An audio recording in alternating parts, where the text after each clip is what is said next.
जय श्री राम कृष्ण वंदे जगत गुरु भजन भागीरथी क्या विरल परवाह में आप सर्व आत्मीय बंधुओं का हार्दिक स्वागत है, अभिनंदन है। सदा की भांति आज की नित्य सत्संग का प्रसंग है अष्टावक्र गीता।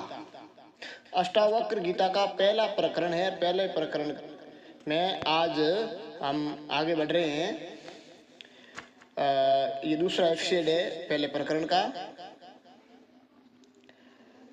इसमें जब प्रश्न करते हैं राजा जनक कि जब सारा जगत रज्जु में सर्प की तरह कल्पित है और मिथ्या है, तब फिर बंध और मोक्ष पुरुष को कैसे हो सकते हैं।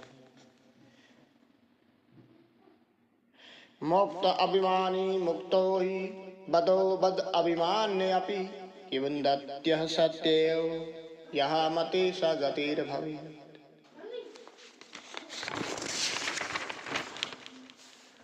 अर्थात मैं ब्राह्मण हूँ, मैं क्षत्रिय हूँ, मैं वैश्य हूँ, मैं शूद्र हूँ। जैसा जैसा जिसको अभिमान होता है वैसे वैसे ये कर्मों का करके उनके फलों का भोग करता है। एक जन्म से दूसरे जन्म को प्राप्त होता है और वही बंध्यायमान कहा जाता है। और जिसको ऐसा अनुभव है, न अहम ब्राह्मण न क्षत्रिय, अर्थात न मैं ब्राह्मण हूँ, न क्षत्रिय हूँ, न वैश्य न शूद्र हूँ, किंतु शुद्धो अहम निरंजनो अहम निराकारो अहम निर्विकल्प, अर्थात मैं शुद्ध हूँ, माया मल से रहित हूँ, आकार से भी रहित हूँ, विकल्प से भी रहित हूँ और नित्य मुक्त हूँ।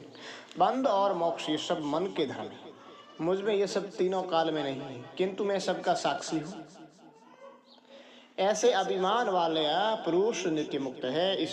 इसो वार्ता को अन्यत्र भी कहा है। दे अभिमान अद्यत्ता पापम न तद्गोवद कोटि भी प्रायचित भवेश निर्कोधकारिणाम, अर्थात जो देह के अभिमान से पुरुषों को पाप होता है, वो पाप करोड़ों गोहों का वध करने से भी नहीं होता है, क्योंकि करोड़ों गोहों का वध करने वाले की शुद्धि के लिए शास्त्र में प्रायश्चित लिखा है। अर्थात प्रायश्चित करके करोड़ों गौओं का वध करने वाला भी शुद्ध हो सकता है, परंतु देह अभिमानी की शुद्धि के लिए शास्त्र में कोई प्रायश्चित नहीं लिखा है। इसी वास्ते जाति वर्ण आदि जो देह के धर्म है, उन धर्मों को जो आत्मा में मानते हैं वही देह अभिमानी कहे जाते हैं और वही सदा बंधायमान रहते हैं। और वो जो जाति और वर्णों के धर्मों को आत्मा में नहीं मानते हैं, किंतु अपने आत्मा को असंग नित्य मुक्त और शुद्ध मानते हैं, वे नित्य ही मुक्त है। क्योंकि राजन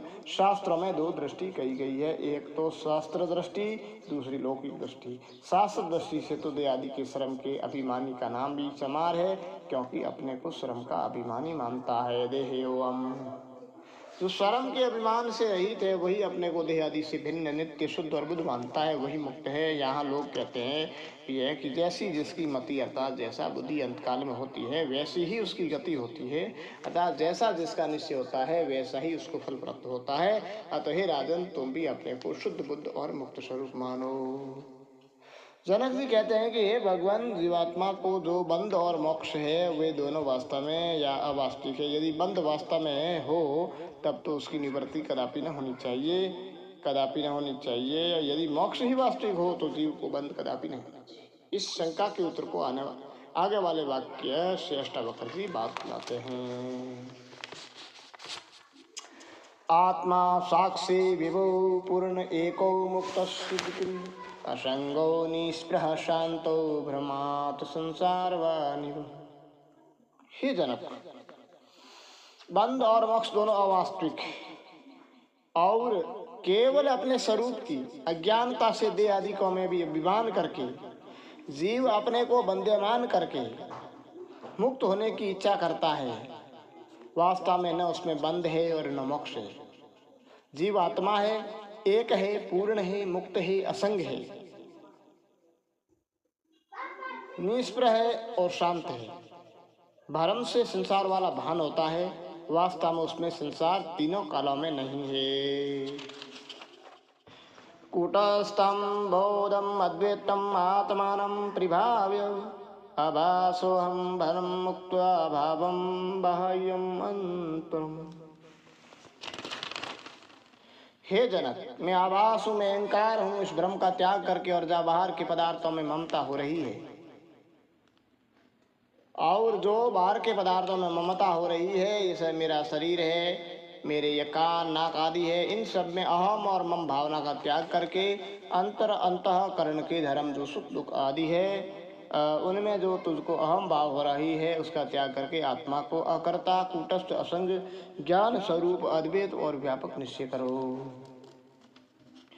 दे अभिमान पासेन चिरम बदोसी पुत्र बोधम ज्ञान खंगेन तान कृत्य सुखी भव।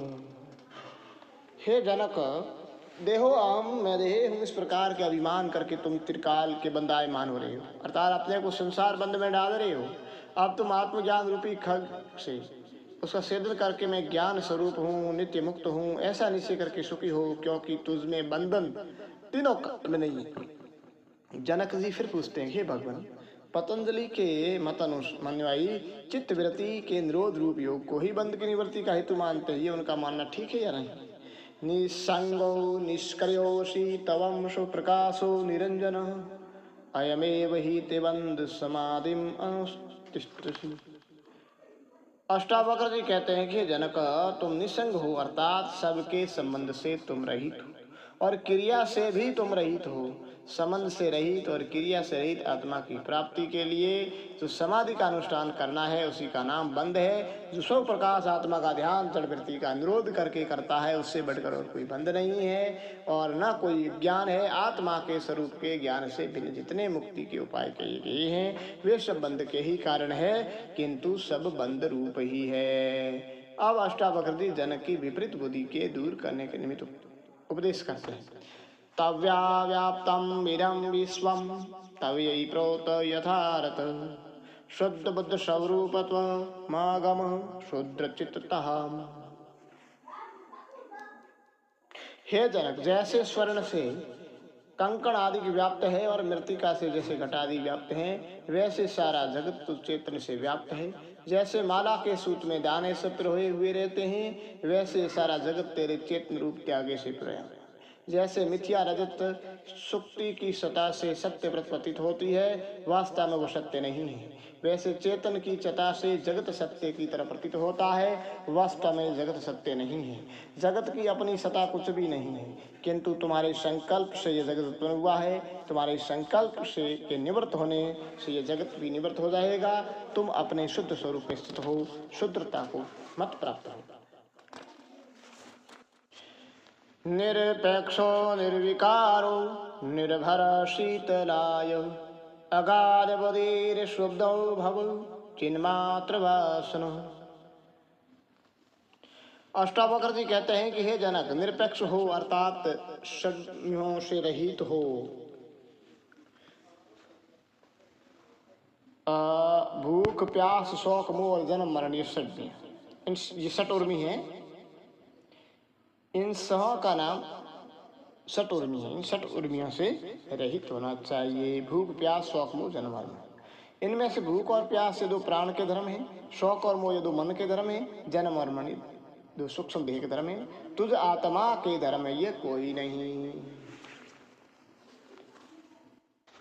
जायते अस्ति वर्धते विप्रणते अपेक्षते विनश्यति, अर्थात जो उत्पन्न होता है, स्थित है, बढ़ता है, परिणाम को प्राप्त होता है, क्षण क्षण में क्षीण होता है और नाश हो जाता है, ये सठ भाव विकार स्थूल देह के धर्म है। तुझ आत्मा के धर्म नहीं है, क्योंकि तुम सूक्ष्म देह से स्थूल देह से परे हो और इन दोनों के दृष्टा हो। इसी से तुम निर्विकार हो, सच्चिदानंद रूप शीतल अर्थात सुख रूप हो, अगाध बुद्धि वाले हो, अशुद्ध हो अर्थात अविद्याकृत शोभ से रहित हो। अतएव तुम क्रिया से रहित होकर चैतन्य स्वरूप में निष्ठावान हो, निष्ठावान है। अष्टावक्र जी ने उत्थान का दूसरे श्लोक में जनक जी को मोक्ष के उपाय का इस प्रकार उपदेश किया कि विषयों को तुम विष के तुल्य त्याग करो, सत्य को तुम अमृत के तुल्य पान करो, परंतु विषयों की और विष की तुल्यता में सत्य रूप आत्मा की और अमरता की तुल्यता में कोई भी हेतु नहीं कहा। अतः आगे उसको कहते हैं साकारं निरतं विधि निराकारं तु निश्चलम् एतत्त्वोपदेशेन नः पुनर्भव संभवः। हे जनक, साकार जो शरीर आदि है उनको तुम मिथ्या जानो। जो मिथ्या होकर बंध का हेतु होता है वही विश्व के तुल्य त्यागने योग्य होता है। इसी में एक दृष्टांत कहते हैं। ऐसे कई दृष्टांत आए हैं। अर्थात आत्मा नित्य विज्ञान और आनंद स्वरूप है। उसी आत्म तत्व में स्थिरता को पा करके हे जनक फिर तू जन्म मरण रूपी संसार को नहीं प्राप्त होएगा। क्योंकि कहते हैं कि हे जनक जो निराकार आत्म तत्व है वो निश्चल है और नित्य है। श्रुति भी यही कहती है नित्यम विज्ञानम आनंदम ब्रह्म। और इसको पहा करके अपनी चैतन्य स्वरूप आत्मा को दृष्टांत से के सहित कहते हैं नहीं फिर तुम जन्म रूपी संसार को नहीं प्राप्त होगे अपने आनंद स्थिति को पा करके। अब अष्टावक्र जी वर्ण आश्रमी धर्म वाले स्तु शरीर से और धर्म अधर्मी रूपी संस्कार वाले लिंग शरीर से विलक्षण परिपूर्ण चैतन्य स्वरूप आत्मा को दृष्टांत के सहित कहते हैं। यथैवादम मध्यस्थे रूपांत परिस्ततु तथैव सिद्ध्यंत परित परमेश्वर। हे जनक जैसे दर्पण में प्रतिबिंब जो शरीर आदि है उनके अंतर मध्य और बाहर चारों तरफ दर्पण व्याप्त होकर के स्थित रहता है अर्थात वो प्रतिबिंब अध्यस्त है अर्थात दर्पण में देखने मात्र का है स्वरूप से सत्य नहीं। वैसे ही अपने आत्मा में अध्यस्त जो शरीर है उसके भीतर बाहर मध्य और सर्व चेतन आत्मा ही व्याप्त करके स्थित है। राजन कल्पित पदार्थ की अधिष्ठान से भिन्न अपनी सत्ता कुछ भी नहीं होती किंतु अधिष्ठान की सत्ता से वह सत्यवत प्रतीत होता है। जैसे सुक्ति में रजत और दर्पण में प्रतिबिंबित प्रतीत होता है वैसे शरीर आदि भी आत्मा में उसी की सत्ता से सत्य के सदृश प्रतीत होते हैं। वास्तव में यह भी सत्य नहीं है किंतु मिथ्या है। दर्पण के दृष्टांत से कदाचित जनक को ऐसा भ्रम हो जावे कि जैसे दर्पण परिचिन्न है वैसे ही आत्मा भी परिचिन्न होगा। इस भ्रम के दूर करने के लिए ऋषि जी दूसरा दृष्टांत देते हैं। एकम सर्वगता व्योम बहिरंत्र्यथा घटे नित्यम निरंतरम वरम सर्वभूत गणे तथा। जैसे सर्वगत एक ही आकाश घटपट आदि को में बाहर भीतर और मध्य में व्यापक है वैसे ही नित्य अविनाशी आत्मा भी संपूर्ण भूतों के गणों में बाहर भीतर मध्य में व्यापक है। ऐसते आत्मा सर्वस्यांतर इति श्रुते यह तेरा ही आत्मा सबके अंतर व्यापक है ऐसा जानकर ही जनक तुम सुखपूर्वक विचरण करो। इति श्री अष्टावक्र गीतायां प्रथम प्रकरणं समाप्त।